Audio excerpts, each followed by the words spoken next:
పూర్వం రోజుల నుంచి పట్టిక బెల్లం గనక దగ్గొచ్చే వారికి పెడితే దగ్గు తగ్గుతుంది అని అంటుంటారు.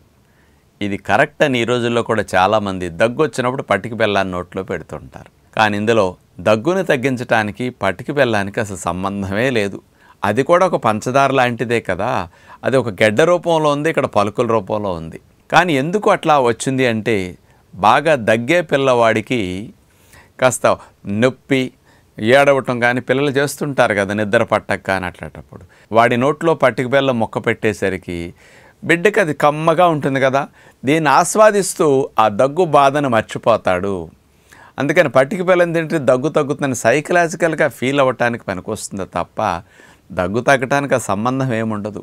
ఇంకా పంచదార సంబంధమైన పదార్థం కదా పట్టిక బెల్లం అంటే, ఇంకా ఇమ్యూనిటీ డౌన్ అవుతుంది, బ్యాడ్ బ్యాక్టీరియాలు పెరుగుతాయి, ఇన్ఫ్లమేషన్ పెరుగుతుంది. అలాంటివి దగ్గొచ్చినప్పుడు పెట్టకండి. దగ్గు తగ్గటానికి ఆహారాలు ఏమీ ఉండవు.